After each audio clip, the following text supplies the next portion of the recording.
El Perú, entre los años 1985 y 1995, se encontraba en una situación muy grave. El terrorismo se hacía fuerte y nadie abordaba este problema. La situación económica estaba en decadencia y había mucha incertidumbre acerca del futuro del país. Como fue mencionado previamente, en esta oportunidad vamos a hablar de las repercusiones económicas que tuvo el terrorismo. Una de las principales consecuencias de estos actos violentos fue la huida de muchas personas fuera de sus tierras y hacia la ciudad, generando sobrepoblación, bajas en la población económicamente activa de la sierra y por ende muchos más problemas económicos. En 1969, Sendero Luminoso se hace presente por primera vez en el Perú en una protesta por la educación gratuita en Ayacucho. En 1980 fue la aparición con mayor fuerza de Sendero Luminoso. El objetivo principal que este tenía era llegar al poder. En 1985 asumió la presidencia Alan García Pérez. Este fue el presidente más joven del Perú. Este encontró el país con problemas sociales, económicos y políticos. En el transcurso de su gobierno no supo mejorar la crisis. Hubo una hiperinflación de 2.775%. Los terroristas intensificaron los atentados en Lima. Colapsó el servicio público. En 1990, Alberto Fujimori asume la presidencia del Perú por una democracia basada en las votaciones y también efectuó políticas drásticas para combatir el terrorismo. En 1992 fue la captura del líder de Sendero Luminoso, Abimael Guzmán. Eso trajo consigo el fin de este partido. Los asesinatos, las desapariciones forzadas y migraciones de los departamentos y provincias en situación de emergencia como Ayacucho y Huancavelica, a ciudades como Huancayo, Cusco, Juliaca y sobre todo Lima, o al extranjero durante estos años, perjudicaron a la fuerza laboral. La ausencia definitiva de los padres de familia o de los jóvenes en edad de producir creó un vacío en la cadena productiva, la economía familiar y en muchos casos en las exportaciones. Las migraciones masivas de zonas rurales provocaron que muchas comunidades se quedaran sin mano. Este hecho redujo enormemente las posibilidades de desarrollo económico de quienes permanecieron en estas comunidades, sin contar que gran cantidad de los migrantes no encontraban trabajo en las ciudades. En cuanto a las migraciones al exterior, 151.639 personas no regresaron al país. El 57% de estos migrantes tenía entre 19 y 45 años, en su mayoría fuerza de trabajo muy calificada. Dentro de la destrucción de activos fijos, tenemos los destrozos de vehículos, de inmuebles y de carreteras por parte de los grupos terroristas para así expandir el miedo en las personas y poder manipularlas a través de este. Hubo fábricas en el sector de producción que eran muy importantes para nuestra economía, que fueron destruidas por esta guerra. Este gasto significó uno grave para el Perú y afectó enormemente la economía del país. En la década de los 80, el Perú tuvo un retroceso de crecimiento del PBI. La agricultura y la ganadería cayeron.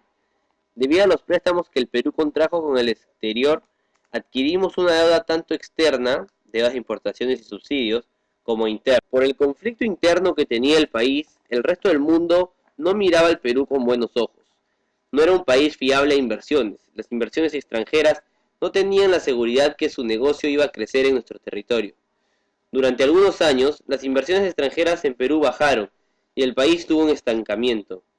A partir de la década de los 90, con el presidente Alberto Fujimori, la situación mejoró. Comenzó a estabilizarse debido a un muy buen plan de modernización económica. Una de estas medidas fue la de otorgarle autonomía al Banco Central de Reserva. El gasto de seguridad del Perú se incrementó debido a los atentados por parte de los terroristas contra la población. Las personas vivían con miedo y desconfianza. No salían tranquilas a las calles. Tenían miedo de entrar a sus autos ya que cualquiera de estos podría tener una bomba. Se incrementó la seguridad en ciudades del interior y de la capital.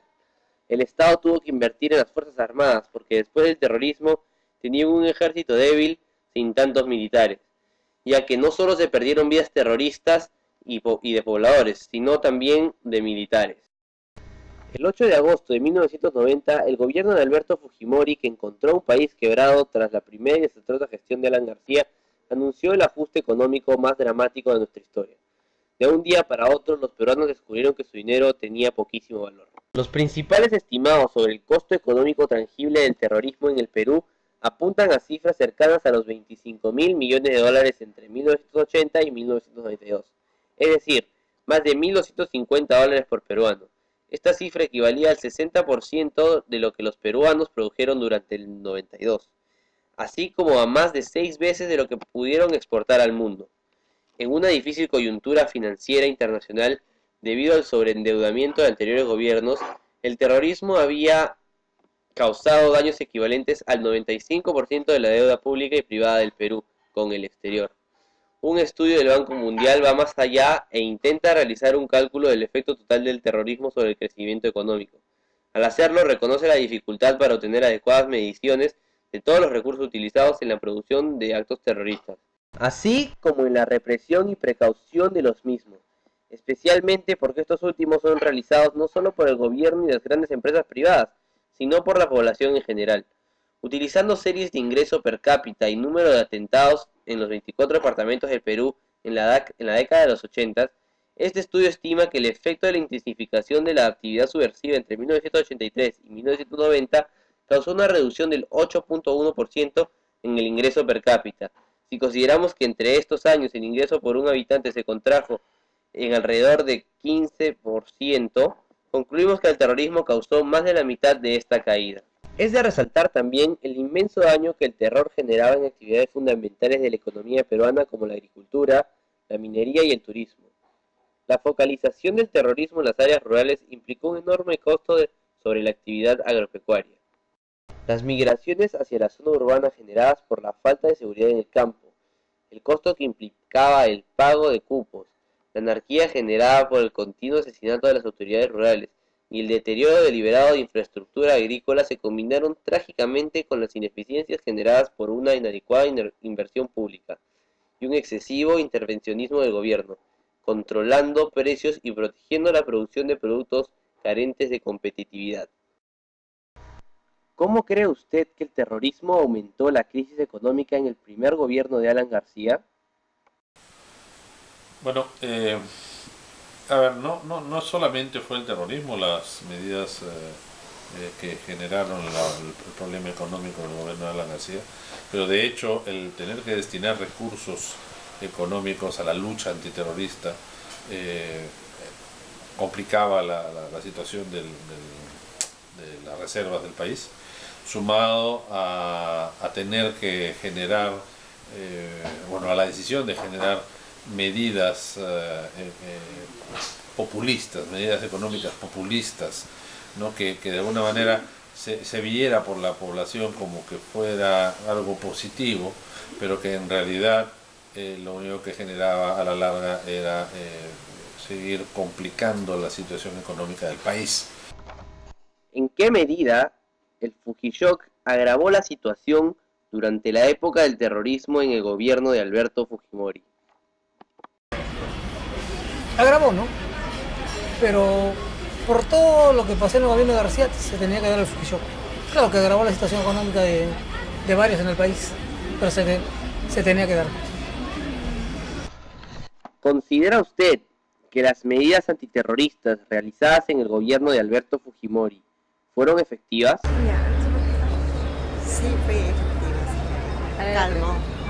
Calmo.